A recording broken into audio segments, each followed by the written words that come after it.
अपनी बात को और आगे बढ़ाएं, थोड़ी हॉस्टल लाइफ बता दें कि वहाँ क्या होता था। असल बात में रोटियाँ ऐसे बनाता था कि वो तुरंत टाइट हो जाती थी, जल भी जाती थी। तो हमारे मित्र, हमारे यानी पार्टनर कहते थे, अरे यार इतनी ऐसी रोटी तो जेल में भी नहीं मिलती है, इससे अच्छी तो जेल की रोटी होती होगी। अब बनाना उन्हें भी नहीं आता था, हम ही बनाते थे जैसा बना पाते थे। आटा अच्छा मार लेते थे, पर बनाना, रोटी बनाने में वो अकड़ जाती थी। तो ऐसा है, तो जो रोटियां थी वो कभी जल भी जाती थी। तो एक चीज़ हमने सीखी कि देखो यार, हमसे रोटियां जल जाती, हमें बुरी नहीं लगती।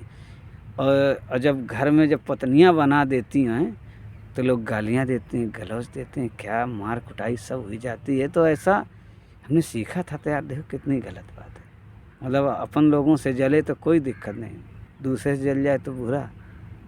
तो ऐसा सीखा था हमने।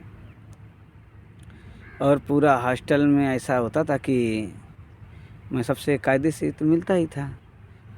और हमारे जो अधीक्षक सर थे, उन्होंने कहा था हमसे, कह रहे थे बेटा तुम, ऐसा माहौल जैसा अब है वैसा पहले कभी नहीं था, तुम्हारे आने से पहले नहीं था। और जैसे तुम यहाँ से चले जाओगे तुम्हारे बाद भी ऐसा माहौल नहीं होगा जैसा तुम्हारे आने के कारण इतना अच्छा माहौल हॉस्टल का हो गया। ऐसा उन्होंने मुझसे ही कहा था। तो ऐसा होता था। और इसके बाद शाम को या सुबह जब भी मौका मिलता था, शाम को ही लगभग मैं फिर रेलवे स्टेशन घूमने जाता था, क्योंकि उसके साइड में पेड़ लगे थे और मैं पेड़ों के पास रहता था। थोड़ी देर के लिए मैं अकेला ज़रूर रहता था, क्योंकि वास्तविकता अकेले में चिंतन सही होता है, इसलिए आदत थी। और शुरू से ही मुझे नेचर से तो लगाव ही था, जंगल जाना, घूमना, ये सब आदतें थी। तो ऐसे हॉस्टल लाइफ चलती थी।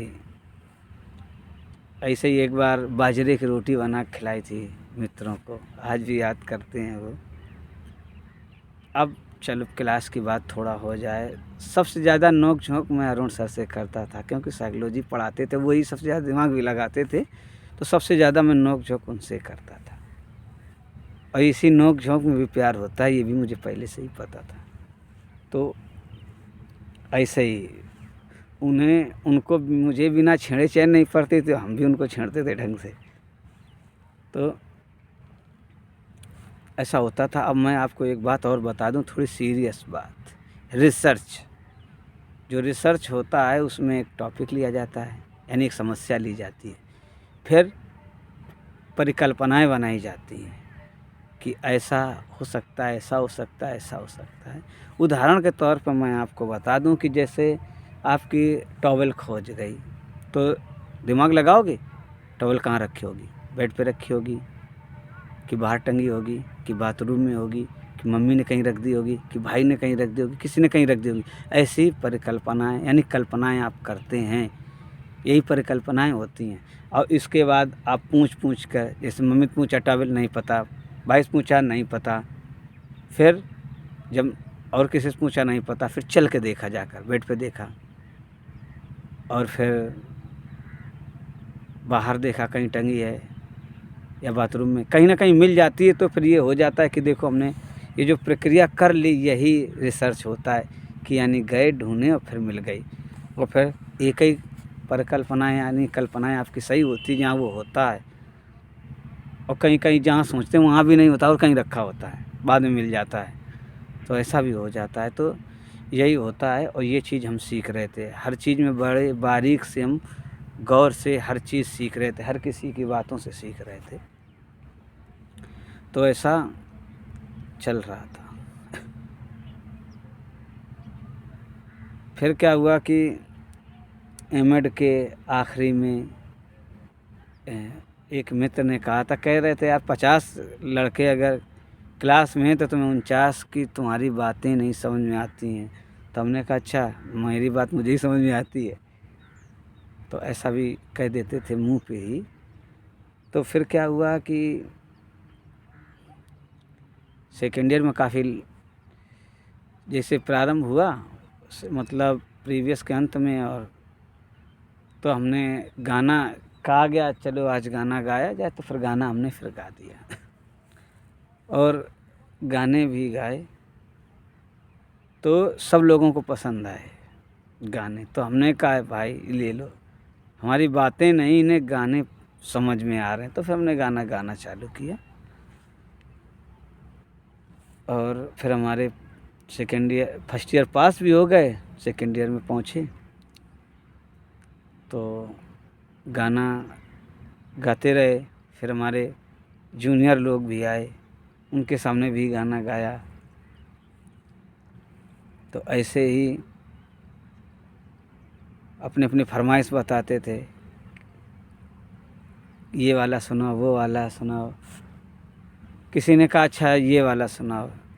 एक देवी जी थी, कहा कि हमें और जीने की चाहत ना होती। तो पूरे गाने तो याद नहीं थे हमको, बस थोड़े से ही गाने। हमें और जीने की चाहत न होती, हमें और जीने की चाहत न होती, अगर तुम न होते, अगर तुम न होते। तो ऐसे ही गाने गाते रहे। एक गाने तो बहुत गाए थे। एक गाना और था, प्यार से भी ज़्यादा तुझे प्यार करता हूँ, प्यार से भी ज़्यादा तुझे प्यार करता हूँ। याद एक पल में, याद एक पल में तुझे 100 बार करता हूँ, प्यार से भी ज़्यादा तुझे प्यार करता हूँ। अब ये तो गा दिया गाना।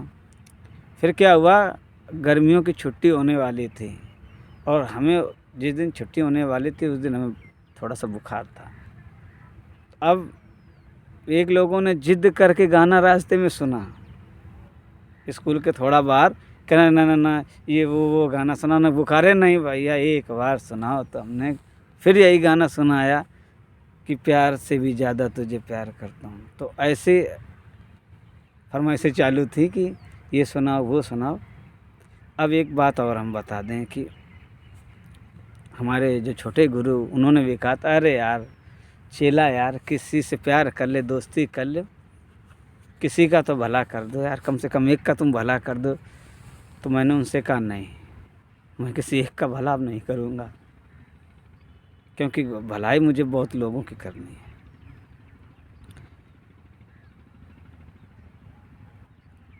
क्योंकि मैं जानता था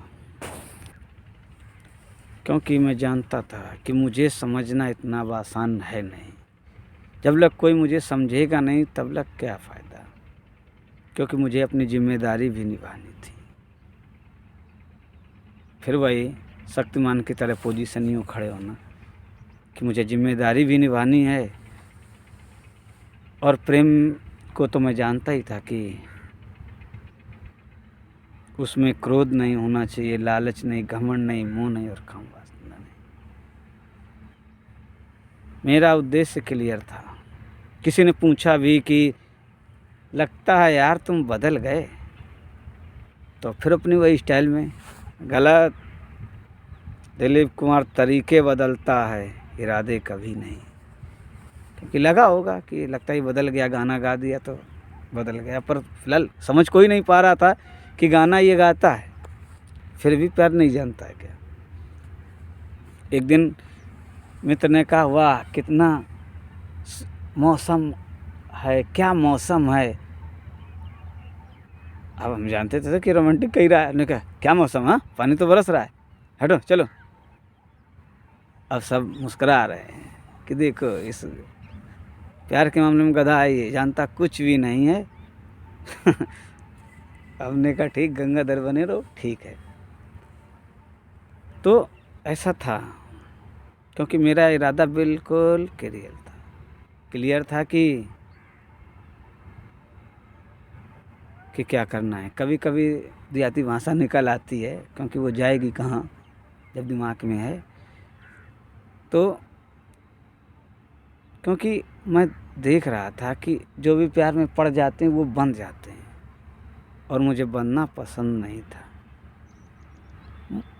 मैं ना किसी के प्यार के मुंह में बंधना पसंद करता था और ना बंधने देना चाहता था कि मुझसे कोई मुंह में बंधे, क्योंकि स्वतंत्र रहना बहुत ज़रूरी था। हमें समझिए या दूसरे को समझिए, ये बातें थी। और ऐसे ही एक बार सर लोगों से कहा गया कि आप गाना गाइए। बहुत बार फिर इससे अंताक्षरी भी हुई और गाना गवाए गए, तो बहुत लोगों ने भी गाया। तो ऐसे चलता रहा। फिर अब अगले वीडियो में बताएंगे किसने क्या। हमारे सर ने 3 लोगों ने गाना गाया था कि सर आप गाओ, तो उन्होंने तीनों लोगों को गाना याद है। अरुण सर के लिए भी मैंने एक गाना गाया था, यहाँ तक कि मैंने गाना सीटी बजा कर भी सुनाया था कि देखो मैं सीटी बजा के गाना गा सकता हूँ। तो अरुण सर ने कहा था अच्छा प्रयास किया। तो कलाएँ तो सब थी, पर हमें खोजना था। और अब ऐसे ही कुछ बातें और भी बची हैं जो बताएंगे, जो नोक झोंक करते रहे हम आखिरी तक, सीखा भी, भ्रमित भी करते रहे। भ्रमित हम करते नहीं थे, हो ही जाते थे, हम क्या करें। अब उतनी गहराई तक कोई नहीं सोच पाता था, उसमें बताओ मेरी गलती क्या है। और वैसे भी निस्वार्थ प्रेम वाकई में अच्छा ही होता है।